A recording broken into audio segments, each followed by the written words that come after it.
বিকল্প খুঁজছে আইসিসি, বদলে যেতে পারে নারী বিশ্বকাপের ভেন্যু। ইতিমধ্যে 3টি ভিন্ন ভেন্যুর তালিকা করেছে ক্রিকেটের সর্বোচ্চ নিয়ন্ত্রক সংস্থা। অক্টোবরে অনুষ্ঠিতব্য বিশ্বকাপ আয়োজনের ভেন্যু পরিবর্তনের কারণ বাংলাদেশের বর্তমান রাজনৈতিক পরিস্থিতি। এক ঐতিহাসিক গণ অভ্যুত্থানের মধ্য দিয়ে পতন ঘটেছে দীর্ঘ 15 বছর ধরে ক্ষমতায় থাকা রাজনৈতিক দলের। এর পরিপ্রেক্ষিতে বেশ টালমাটাল পরিস্থিতি দেশের। যদিও রাজনৈতিক সংকট কাটিয়ে ওঠার আপ্রাণ চেষ্টায় চালাচ্ছে সাময়িক সময়ের জন্য দায়িত্বভার তুলে নেওয়া সামরিক বাহিনী। দ্রুততম সময়ের মধ্যে অন্তর্বর্তীকালীন সরকার গঠনের তোড়জোড় শুরু হয়েছে ইতোমধ্যেই। কিন্তু বিগত কয়েকদিন ধরে চলা সহিংসতায় দেশের মধ্যে সৃষ্টি হয়েছিল স্তব্ধ পরিস্থিতি, যার পরিপ্রেক্ষিতে নারী বিশ্বকাপে অংশগ্রহণকারী 3 দেশ ভারত, অস্ট্রেলিয়া ও ইংল্যান্ড তাদের বাংলাদেশ ভ্রমণে নিষেধাজ্ঞা আরোপ করে। এই যখন পরিস্থিতি, তখন বাধ্য হয়ে আইসিসিকে ভাবতে হচ্ছে বিকল্প।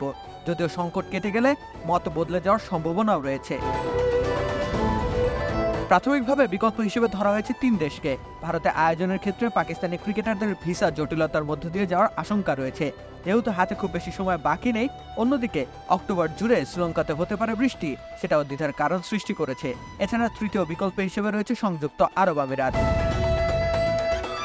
সেখানে অবশ্য বৃষ্টি বাদল কিংবা ভিসার জটিলতার সম্মুখীন হওয়ার সম্ভাবনা কম। ঠিক সে কারণে হয়তো বাংলাদেশের বদলে সংযুক্ত আরব আমিরাতে হতে পারে নারীদের বিশ্বকাপ। তাতে করে বাংলাদেশ ক্রিকেট বোর্ডের কাছ থেকে হাতছাড়া হয়ে গেল আরও একটি বিশ্বকাপ আয়োজনের সুবর্ণ সুযোগ। আগামী 3 অক্টোবর থেকে শুরু হওয়ার কথা ছিল নারীদের টি-20 বিশ্বকাপ। ঢাকা ও সিলেটে অনুষ্ঠিত হওয়ার কথা ছিল বিশ্বকাপের সবগুলো ম্যাচ। প্রায় 17 দিনের মহাযজ্ঞের পর্দা ওঠার কথা ছিল 20 অক্টোবর। এখন দেখবার বিষয়, আদতে জল কত দূর অবধি গড়ায়। রাকিব হোসেন রুম্মান, খেলা 71।